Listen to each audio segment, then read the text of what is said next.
Daniel pulled into his driveway after 2 exhausting weeks overseas, already imagining a hot shower in his own bed. The flight from Tokyo had been brutal, and all he wanted was to collapse on his couch and forget about work for a few days. But the moment he turned onto his street, something felt off. There were cars parked everywhere, not just a few, but dozens of them lining both sides of the road. He frowned, figuring maybe the Johnsons down the street were throwing another one of their legendary barbecues. But as he got closer to his house, his stomach dropped. His house. His property. His front yard was completely covered with stuff that definitely didn't belong there.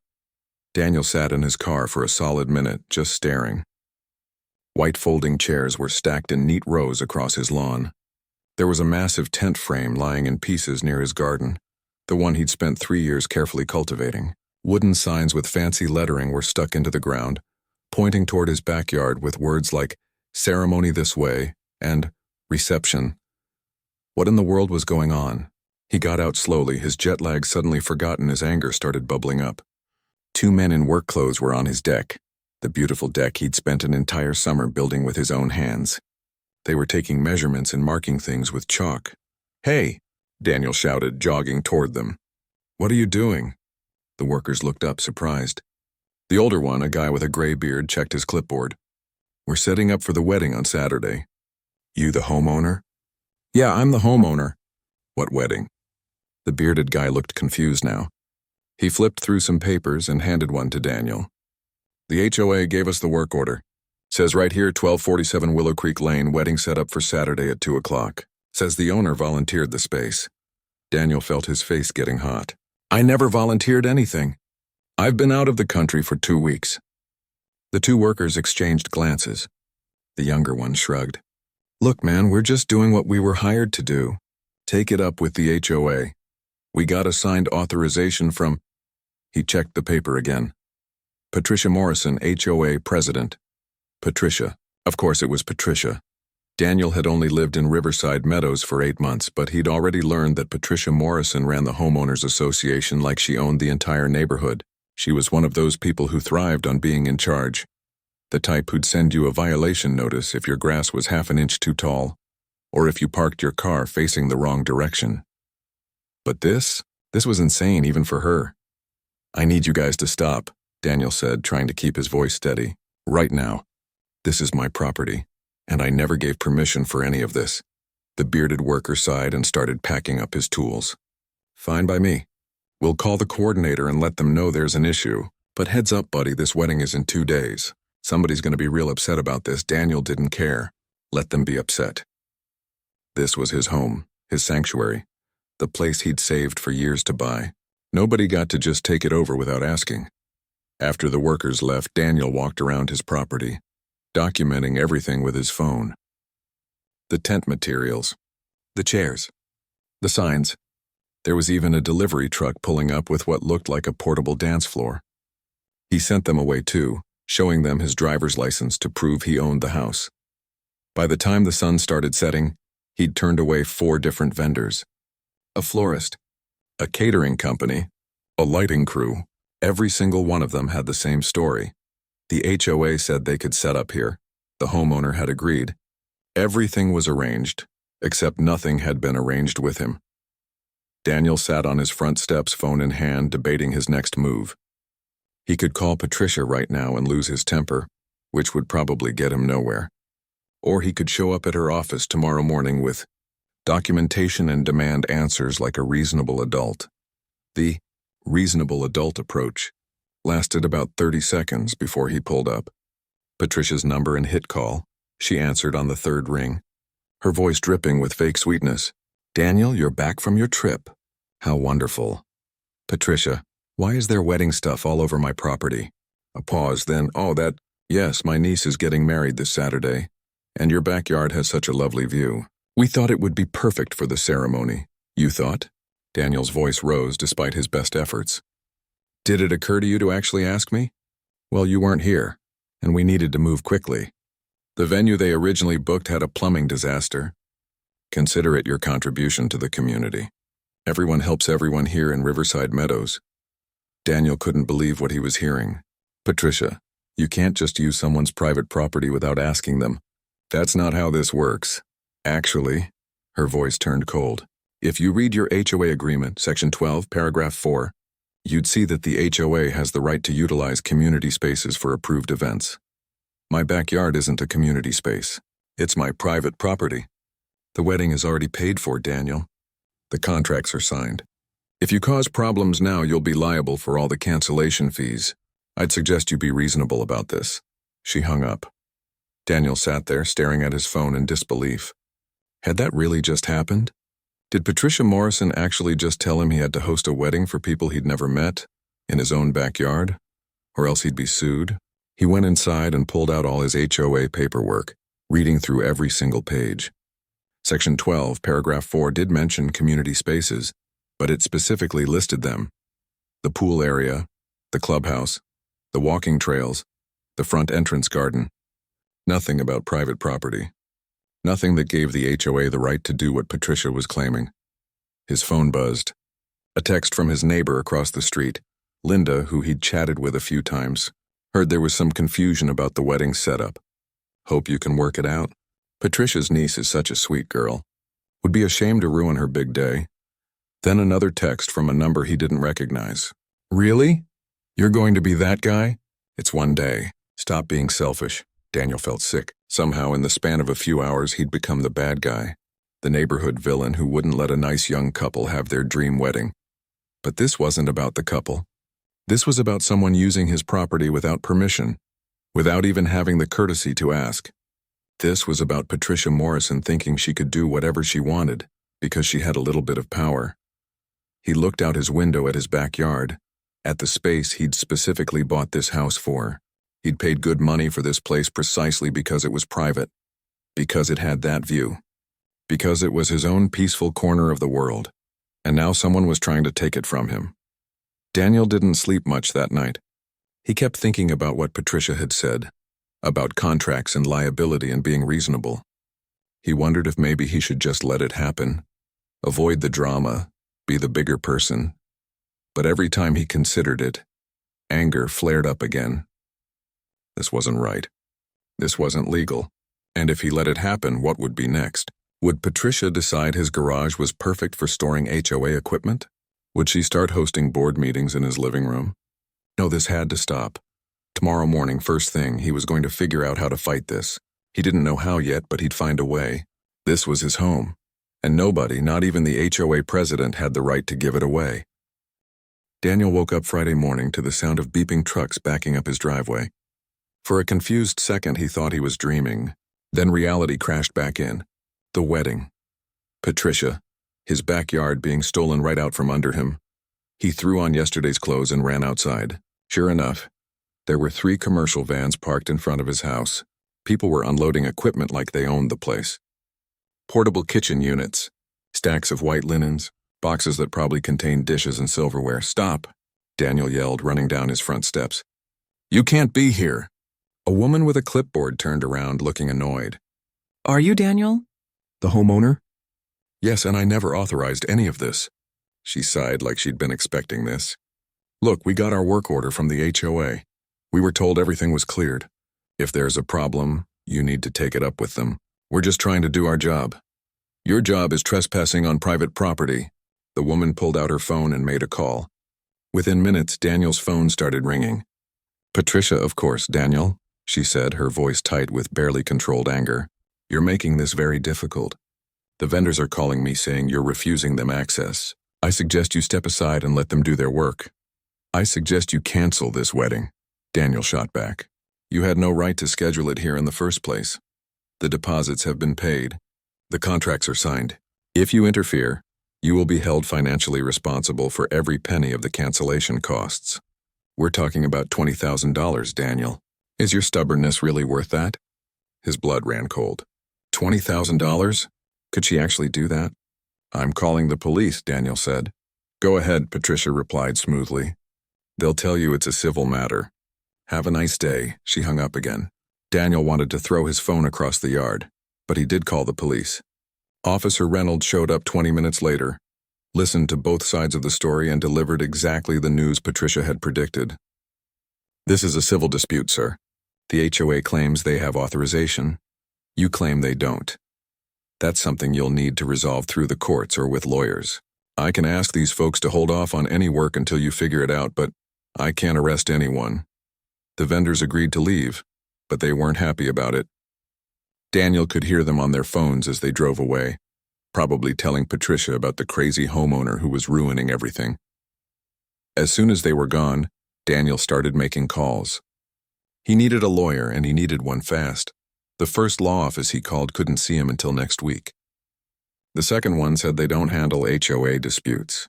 The third one, thankfully, had someone who agreed to talk to him right away. Attorney Jennifer Hayes met him at a coffee shop an hour later.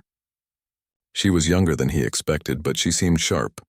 She listened to his story, looked over his HOA documents, and reviewed all the photos and texts he'd saved. "Okay," Jennifer said finally. "The good news is Patricia Morrison is completely in the wrong.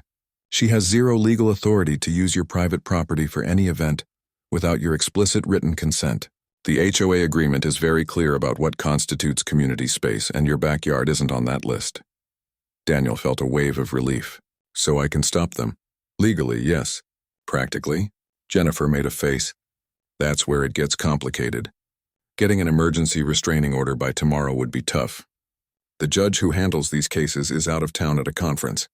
The courts are backed up. I can file the paperwork, but there's a good chance it won't be processed before Saturday.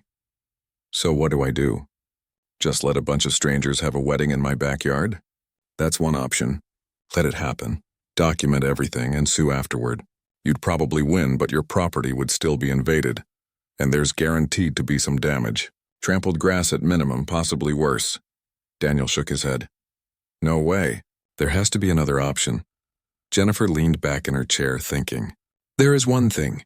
As the property owner, you have the right to make modifications to your own property. Even in an HOA community, you can renovate, demolish structures, landscape, whatever, as long as you follow the proper permit procedures. I'm not following. I'm saying if there's no venue, there's no wedding. If your backyard is, say, an active construction site tomorrow, it would be unsafe and illegal for anyone to hold an event there." Daniel stared at her. "You're suggesting I destroy my own property?" "I'm suggesting you exercise your rights as a homeowner to renovate. If that renovation happens to make your property unusable for an unauthorized event, well, that's just unfortunate timing." It was crazy. It was extreme. It was possibly the most drastic thing Daniel had ever considered doing. But as he sat there, thinking about Patricia's threats and the vendors showing up like they owned his house and the neighbors already deciding he was the villain, something clicked. This wasn't just about one wedding. This was about drawing a line. This was about making it absolutely clear that his property was his, not the HOA's, not Patricia's, not anyone else's. "How fast can we get permits?" Daniel asked. Jennifer smiled. "I know a guy at the city planning office. If we can get you an emergency renovation permit by tonight, you could start work as early as tomorrow morning." They spent the next 3 hours putting together a plan. Daniel would demolish his deck and pergola, claiming he was doing a long-planned renovation project. Jennifer would expedite the permits. Everything would be legal, documented, and completely within his rights. By 5 o'clock, Daniel had his permits in hand. By 6 o'clock, he'd hired a demolition company willing to start work at 4 in the morning on Saturday. By 7 o'clock, his phone was blowing up with angry messages from neighbors who'd heard somehow that he was planning something. One text from Tom, who lived 3 houses down. "Dude, what are you doing? Just let them have the wedding. Don't be that guy." Another from someone named Rachel. "You're seriously going to ruin a girl's wedding day over your stupid backyard? What's wrong with you?" And then one from Patricia herself. "I know what you're planning, Daniel. If you go through with this, I will make your life in this neighborhood a living hell. You will regret this." Daniel turned off his phone and sat in his dark living room, second-guessing everything. Was he really about to destroy the deck he'd built with his own hands? The pergola he'd saved up for? All to make a point? He looked out the window at his backyard. In the moonlight, he could see the space where Patricia thought she could just take over. The space that was supposed to be his refuge, his private escape from the world. Yeah, he was going to do it. That night, Daniel couldn't sleep. He kept running through everything that could go wrong. What if the permits weren't enough? What if Patricia sued him anyway? What if the neighborhood never forgave him? But every time doubt crept in, he remembered Patricia's voice on the phone. That entitled, dismissive tone. The assumption that she could do whatever she wanted because she was in charge. The threat of making him pay for cancellation costs when he'd never agreed to anything in the first place. At 3 a.m, he got up and made coffee. At 3:30, he sat on his deck one last time, running his hand over the wood he'd sanded and stained himself. It was a good deck. He'd been proud of it. At 4 o'clock, the demolition trucks rolled up his driveway and there was no turning back. The sound of power tools tearing into wood is something you never forget. Daniel stood in his driveway at 4:30 in the morning, watching 3 guys from Rodriguez Brothers Demolition dismantle his deck piece by piece. The same deck he'd spent countless weekends building. The same deck where he'd had his morning coffee every day for the past 3 years. It hurt to watch, but he didn't look away. Carlos Rodriguez, the company owner, walked up beside him with 2 cups of coffee. He handed one to Daniel. "You sure about this, man? Once we start on the pergola, there's no going back." Daniel took a sip of the coffee. "It was terrible, but it was hot, I'm sure." "How long until everything's down?" "Couple hours for the deck and pergola. We'll pile the debris, put up safety fencing, and post the construction zone signs. Anyone tries to have a party back there, they'll be violating about 6 different safety codes." By 6 in the morning, the noise had woken up half the neighborhood. Daniel could see lights flicking on in houses up and down the street. Curtains were being pulled back. People were coming out onto their porches to see what was happening. At 6:45, the first wedding vendor showed up. A guy in a white van, probably the tent installation crew. He pulled up, looked at the demolition site that used to be Daniel's backyard, and just sat there with his mouth open. Daniel walked over to him. "The wedding's been canceled. You'll need to contact the HOA for details." "Canceled? Man, nobody told us nothing. We got a contract.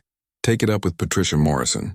She's the one who scheduled an event on private property without the owner's permission." The vendor drove away, already on his phone, probably calling Patricia. Daniel almost felt bad for her. Almost. At 7 o'clock, Daniel heard the screech of tires. Patricia's black Mercedes came flying down the street and lurched to a stop at the end of his driveway. She jumped out like the car was on fire, wearing a bathrobe and slippers, her hair standing up in every direction. "What have you done?" she screamed, running toward the backyard. "What have you done?" Daniel pulled out his phone and started recording. Jennifer had told him to document everything, and he wasn't about to mess this up now. "I'm renovating my property," Daniel said calmly. "I have all the proper permits. Would you like to see them?" Patricia ignored him, staring at the destruction. The deck was completely gone. The pergola was a pile of wood. Safety fencing surrounded the entire area, with bright orange signs warning about the construction zone. "The wedding is in 6 hours. Patricia's voice cracked. 6 hours? My niece, my sister's daughter. This is her special day. Then maybe you should have asked me before you scheduled it at my house. You can't do this." "This is illegal." "I'll have you arrested." Daniel held up the permits. "Everything's legal. The city planning office approved it yesterday. I'm well within my rights as a property owner." "You're a monster," Patricia hissed. "You're ruining a young girl's wedding out of spite." "I'm protecting my property from being used without my consent. There's a difference." Patricia's face went from red to purple. "I will destroy you. I will fine you for every violation I can find. I will make sure every single person in this neighborhood knows what kind of person you are. You will regret this." "I already regret having to tear down my own deck," Daniel said. "But you forced my hand. You could have asked. You could have been reasonable. Instead, you tried to bully me into letting you do whatever you wanted." Carlos walked over, sensing the tension. "Ma'am, I'm going to need you to step back behind the safety line. This is an active construction zone." Patricia looked like she might actually explode. Instead, she turned and stormed back to her car, phone already at her ear. Daniel could hear her yelling at someone, probably trying to find an emergency venue. By 8 o'clock, Daniel's phone had received 47 texts, most of them angry. The neighborhood group chat was blowing up with people calling him selfish, heartless, and worse. Someone posted a photo of the demolition site with the caption, "This is what happens when you don't care about community." But Daniel also received 3 texts that were different, one from his neighbor Mike 2 doors down. "Good for you, man. Patricia's been pulling stuff like this for years. Someone needed to stand up to her." Another from Helen, who lived across the street. I can't believe she did this to you. I'm sorry so many people are being awful about it. And one from a number he didn't recognize. You don't know me, but I wanted you to know that Patricia tried something similar with my property last year. She wanted to host an HOA picnic in my backyard without asking. I let her do it because I was too scared to say no. I wish I'd had your courage. Thank you. Those 3 texts made everything feel a little less awful. By 9 o'clock, Jennifer showed up with coffee and legal documents. I've prepared a cease and desist letter for Patricia, along with a formal complaint to the HOA board and a lawsuit for trespassing and harassment. The damages we're claiming are substantial. I'd suggest we send this immediately. Do it, Daniel said. Jennifer also had news. I did some digging into the HOA's financial records, public stuff that's supposed to be available to all homeowners. Want to guess how much Patricia's been paying herself in administrative fees every year? How much? $35,000. For a neighborhood of 200 homes. Most HOA presidents do it as volunteer work. Maybe get a small stipend. Patricia's been treating it like a full-time salary. Daniel felt a spark of hope. Is that illegal? Depends on what the HOA bylaws say, but it's definitely worth investigating. I've also found some interesting vendor contracts. Remember how she mentioned the wedding venue company? Turns out her brother-in-law owns it. She's been steering HOA business to family members for years. Can we use that? Oh, we're definitely going to use that. By 10 o'clock, the demolition was complete. Daniel's backyard looked like a war zone, but it was his war zone. Carlos and his crew loaded up their equipment and drove away, leaving Daniel alone with the mess he'd made. He walked around the safety fencing, looking at what used to be his peaceful outdoor space. Part of him wanted to cry. He'd loved that deck. He'd loved that pergola. They'd been his escape after long days at work, but another part of him felt something he hadn't felt since this whole mess started. Power, control. He'd taken a bad situation and found a way to protect what was his. Patricia had tried to steamroll him, and he'd refused to be steamrolled. His phone rang. Unknown number. Daniel almost didn't answer, but something made him pick up. Is this Daniel? A young woman's voice, shaky and upset. Yes, this is Ashley. Patricia's niece? The bride, she sniffled. I just found out what happened. What my aunt did. I had no idea she didn't ask your permission. I would never, ever have agreed to use someone's property without them knowing. I'm so sorry. Daniel felt his anger deflate a little. It's not your fault. I know, but still. This is so messed up. We found another venue, by the way. It's going to cost us a fortune, but we'll figure it out. I just wanted you to know that I don't blame you. You had every right to do what you did. My aunt was completely out of line. After they hung up, Daniel sat down on his front steps, suddenly exhausted. In less than 24 hours, he'd hired a demolition crew, destroyed his own deck, become the neighborhood villain, and received an apology from the one person he'd never expected to hear from. It was barely 10 in the morning, and he felt like he'd lived an entire lifetime since yesterday, but it wasn't over yet. Not by a long shot. The emergency HOA meeting was scheduled for Tuesday evening, and Daniel knew exactly what to expect. A room full of angry neighbors demanding his head on a platter. Patricia would paint him as the villain who destroyed a young couple's wedding day. And nobody would care about the details except Daniel wasn't going unprepared. Jennifer had spent the weekend digging through every public record she could find about the Riverside Meadows HOA. What she discovered was even worse than they'd expected. Patricia hadn't just been paying herself excessive fees. She'd been running the HOA like her personal bank account for 3 years. Look at this, Jennifer said Monday afternoon, spreading documents across Daniel's kitchen table. $12,000 paid to Morrison Landscaping for community garden maintenance. Want to guess who owns Morrison Landscaping? Patricia's husband? Her brother. And here's the thing, I talked to some of your neighbors. That garden maintenance? It never happened.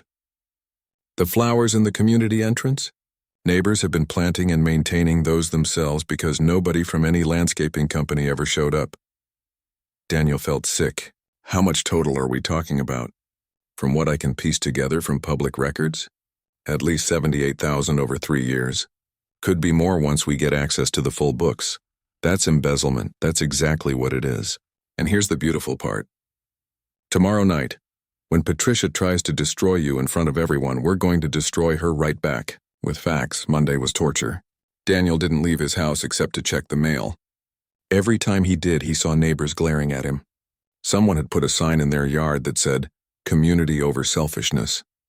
Another house had posted a photo of Ashley, the bride, with the caption, "She deserved better." The neighborhood Facebook group was even worse. People were calling for Daniel to be fined, sued, or forced to move. Someone suggested the HOA should seize his property. The comments were vicious and they kept coming. But there were also private messages of support. Quiet voices who'd been afraid to speak up.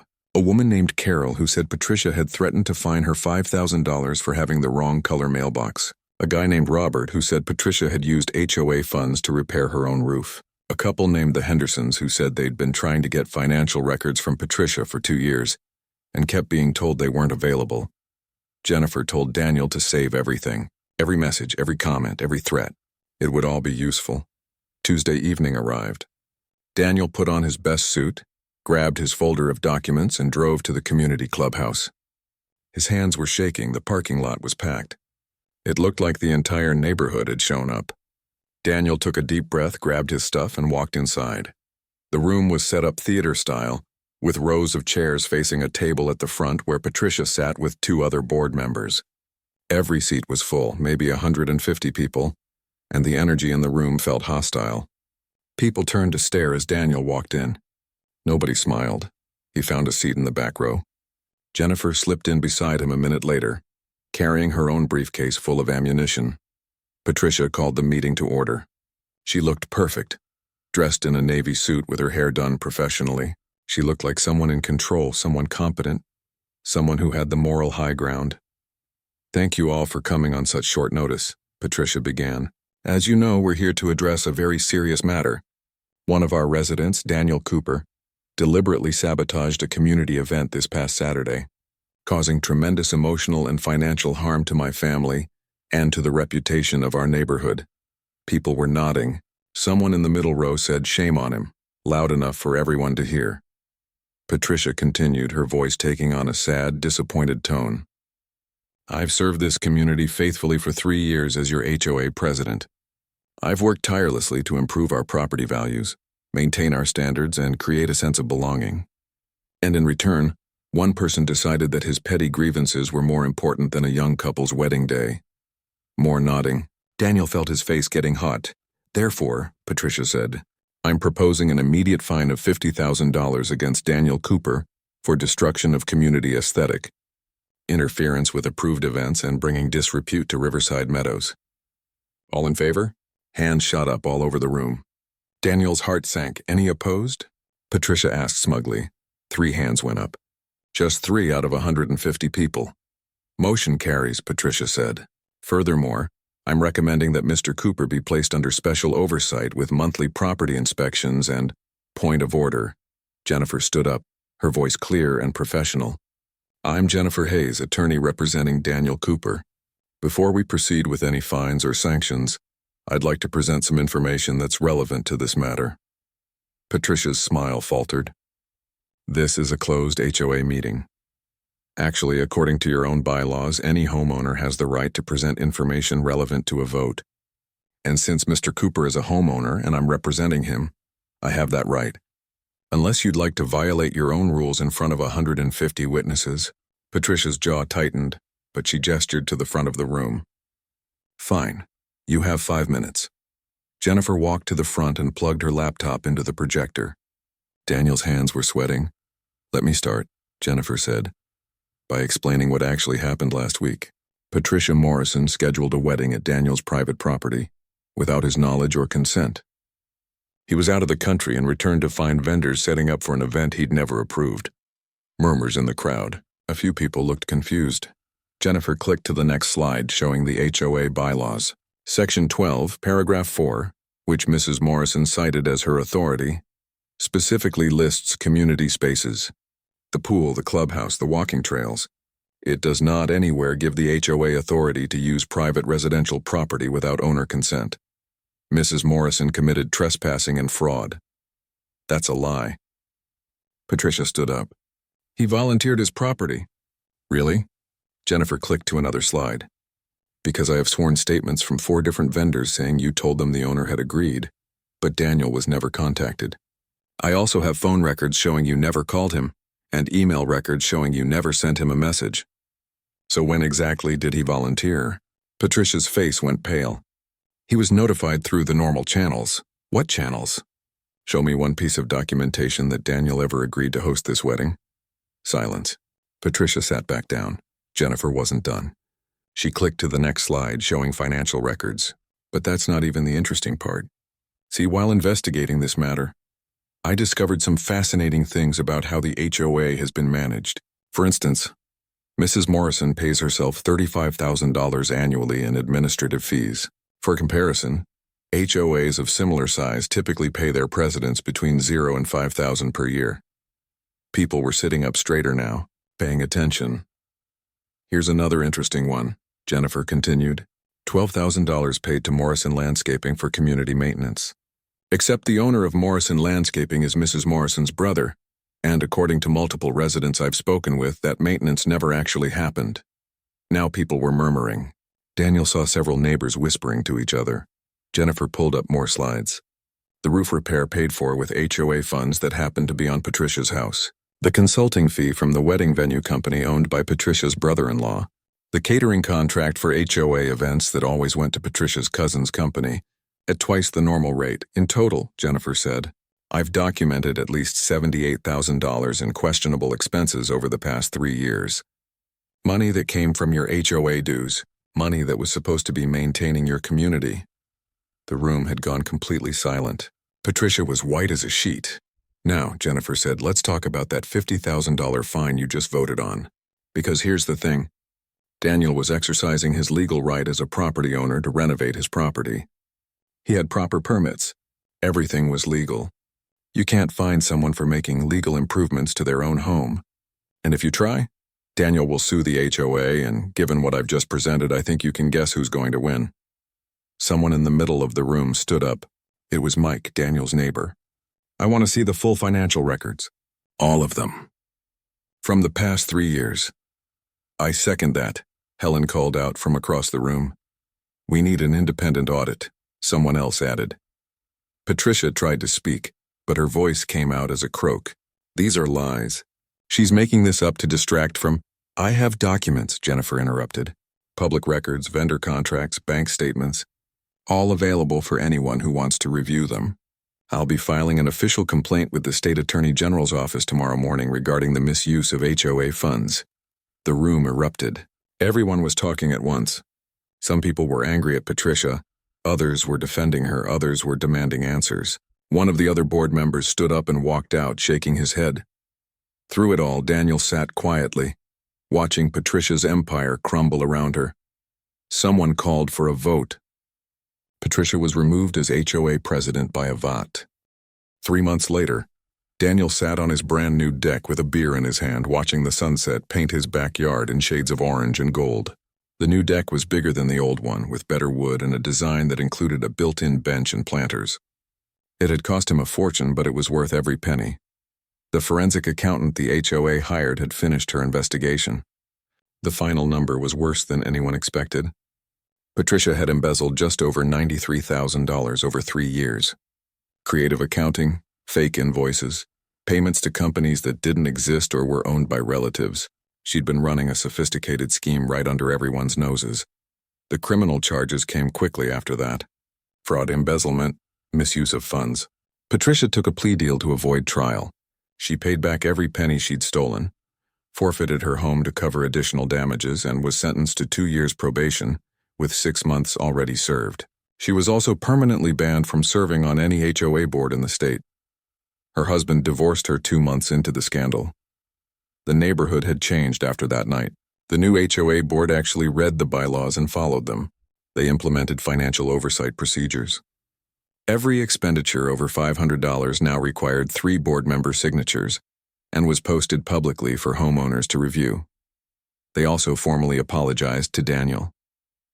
The apology came in the form of a letter signed by all board members, acknowledging that Patricia had violated his rights, that the fine was illegal, and that he had every right to protect his property. They even offered to help pay for his deck reconstruction, but Daniel declined. He'd rather do it himself. The best surprise came from Ashley and her new husband, Tyler. They showed up at his door 2 weeks after the wedding with a card and a check for $2,000. "We know you didn't ask for this," Ashley said, looking embarrassed, "but we wanted to help with your deck repairs. What my aunt did was unforgivable, and even though we're not responsible for her actions, we feel terrible that you got caught up in her mess." Daniel had tried to refuse, but Ashley insisted. "Please," she said. "It would make us feel better." In the end, Daniel took the check but donated it to a local housing charity that helped first-time homeowners. He sent Ashley and Tyler a thank you card letting them know what he'd done with it, calling it a wedding gift in their names. Ashley sent back a photo of the two of them at the charity office, holding a certificate of appreciation, both of them beaming. Some of his neighbors never quite forgave him. The ones who'd been most vocal about him ruining the wedding remained distant. But Daniel didn't care much about that. The people who mattered, the ones who'd stood up for him or quietly reached out with support, those were the relationships he valued. Mike from 2 doors down became a good friend. They had a standing Saturday morning coffee date on Daniel's new deck. Helen from across the street brought over cookies every time she baked, which was often. Robert, who'd tried to get financial records from Patricia for years, thanked Daniel at least once a week for exposing her fraud.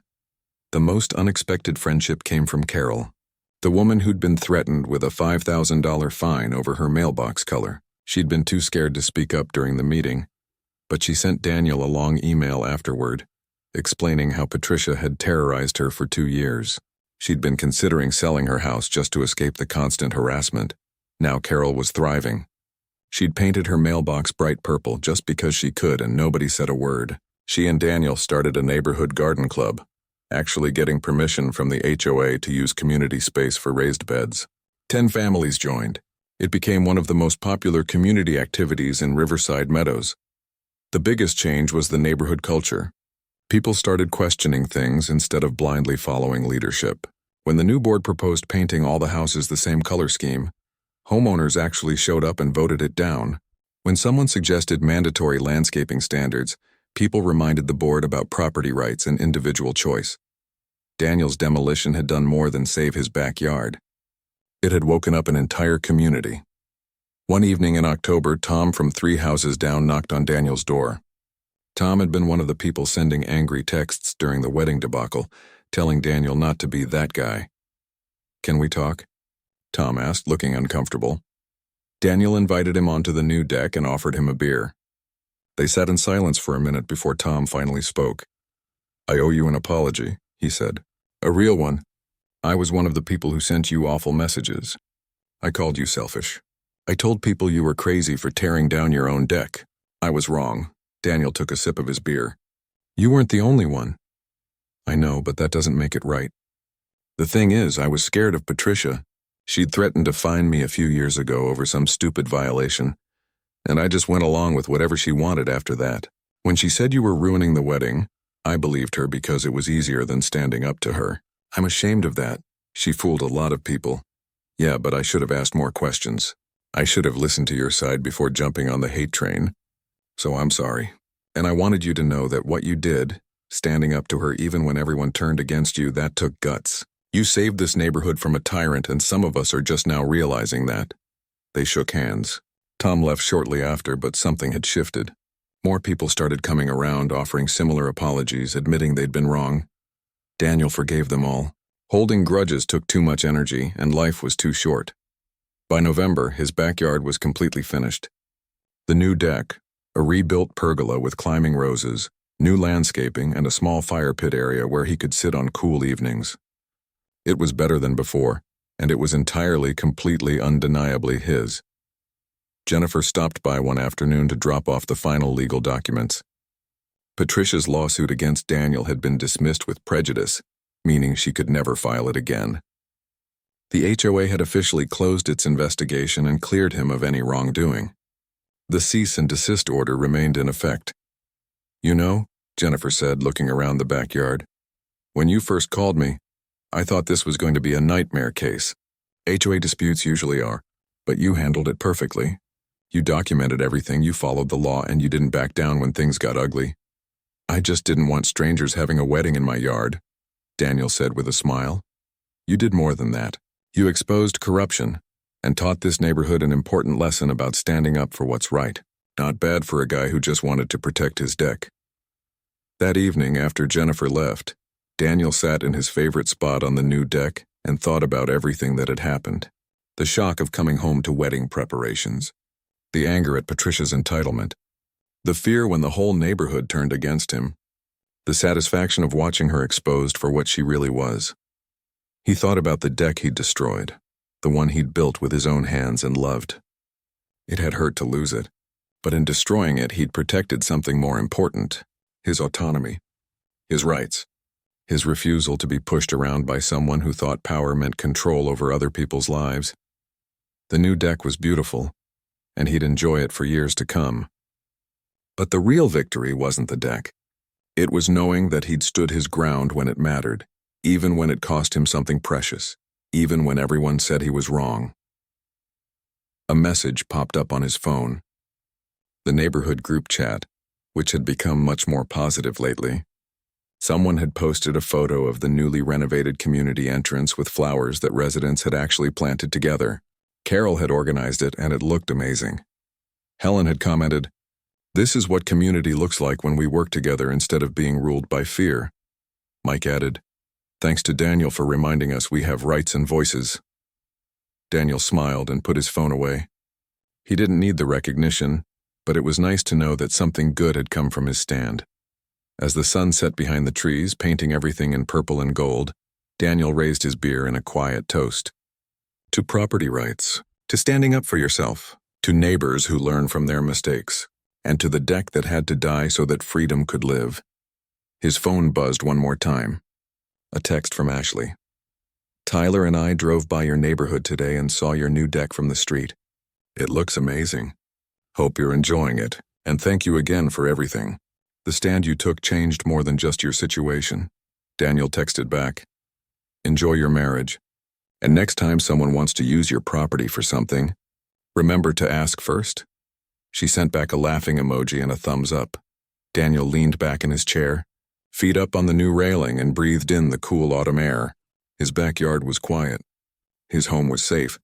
His rights were intact, and that in the end was all that really mattered. The deck was just wood and nails. What he'd built through his stand was something more lasting. Self-respect, community awareness. The knowledge that sometimes protecting what's yours requires extreme measures, but those measures can create positive change that ripples far beyond your own property line. He'd torn down his deck to save his home. And in doing so, he'd helped save an entire neighborhood from tyranny. Not a bad-o.